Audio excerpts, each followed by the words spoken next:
बिहार लोक सेवा आयोग ने ये घोषणा की है कि बीपीएससी की परीक्षा 30 सितंबर को होगी। अब देखा जाए तो अभी परीक्षा में कम से कम 4-5 महीने का समय तो है, लेकिन इसे देखने का एक तरीका ये भी है कि इस परीक्षा में सिर्फ 100-150 दिन ही रह गए हैं, यानी कि परीक्षा की घड़ी अब बहुत नजदीक आ गई है। और जो भी लोग इस परीक्षा में अपीयर करने वाले हैं उन्हें अब ये चिंता हो रही होगी कि परीक्षा के लिए प्रीवियस ईयर्स क्वेश्चंस को कैसे सॉल्व किया जा सकता है। तो ऐसे ही स्टूडेंट्स की इस दुविधा को दूर करने के लिए हम आपके लिए लेकर आए हैं वो परफेक्ट बुक जो आपकी प्रैक्टिस के लिए बिल्कुल उपयुक्त है और जो हमारी आज की बुक रिव्यू एपिसोड का पॉइंट ऑफ डिस्कशन होने वाला है। तो दोस्तों, आज हम जिस किताब की बात करने वाले हैं उसका नाम है बिहार लोक सेवा आयोग सामान्य अध्ययन। अब जैसा कि आप देख सकते हैं कि इसमें आपको 30 सालों के सॉल्व पेपर्स मिलते हैं। जी हाँ, सही सुना आपने, 30 सालों के सॉल्व पेपर्स। इस किताब में आपको साल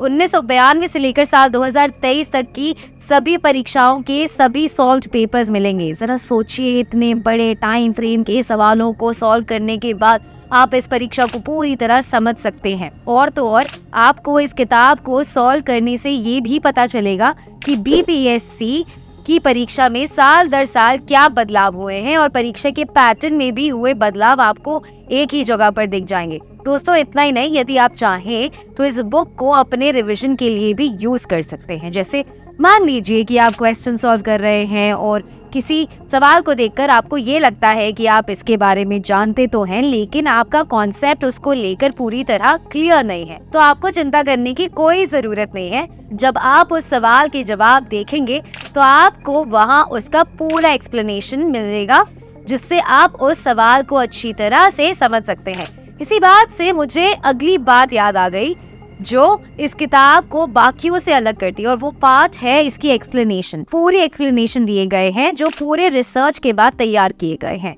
और इससे आपके कॉन्सेप्ट भी पूरी तरह से क्लियर हो जाएंगे।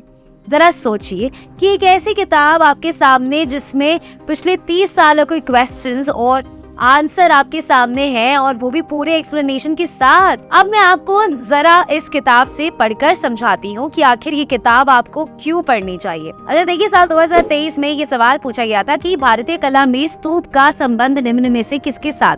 पेज नंबर 2 क्वेश्चन नंबर 18, और जब हम इसका जवाब देखते हैं तो पेज नंबर 9, तो यहाँ आपको स्तूप की पूरी जानकारी दी गई है। यदि संभव हो तो जवाब का पूरा पढ़ दिया जाए। इसके अलावा आपको प्राचीन भारत से संबंधित अन्य कलाकृतियों से संबंधित जानकारी भी दी गई है, जैसे विहार, मठ इत्यादि। इससे आपको ये फायदा होगा कि आपको कलाकृति में संबंधित सारी जानकारी एक ही सवाल के जवाब में मिल जाएगी, और साथ ही अलग अलग कलाकृतियों के बीच का अंतर भी पता चल जाएगा। अब इसी तरह एक और सवाल देखिए, ब्रह्मांड में पल्सर क्या है? और अब चलिए इसका जवाब देखते हैं। तो जैसा कि आपने देखा कि यहाँ आपको पल्सर से संबंधित पूरी जानकारी दी गई है। तो दोस्तों, जैसा कि मैं आपको समझा रही थी कि इस किताब में से प्रैक्टिस करने से आपका मॉक टेस्ट तो हो ही जाएगा, साथ ही साथ आपकी रिवीजन भी हो जाएगी। और सिर्फ इतना ही नहीं, यदि आप कहीं फंस रहे हैं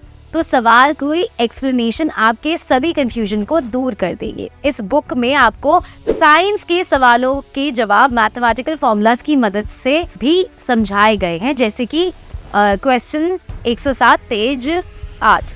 अलग अलग द्रव्यमान की 2 वस्तुएं चंद्रमा की सतह के पास स्वतंत्र रूप से गिरने से क्या होगा, और इसका जवाब समझने के लिए यहाँ आपको मैथमेटिकल प्रोसीजर का सहारा लिया गया है, ताकि आपको समझने में कोई और कहीं भी दिक्कत ना हो। और हाँ, ये किताब हिंदी और इंग्लिश दोनों मीडियम्स में आपके लिए अवेलेबल है।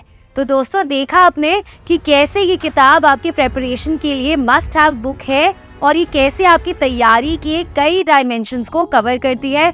तो देर किस बात की, आज ही ऑर्डर कीजिए किसी भी लीडिंग ई कॉमर्स वेबसाइट से, या फिर आप चाहें तो डायरेक्टली हमारे स्टोर से भी ऑर्डर कर सकते हैं। लिंक आपको डिस्क्रिप्शन में मिल जाएगा। तो आज का ये एपिसोड यहीं खत्म करते हैं और मिलते हैं अगले एपिसोड में किसी और बुक के साथ। तब तक के लिए नमस्कार।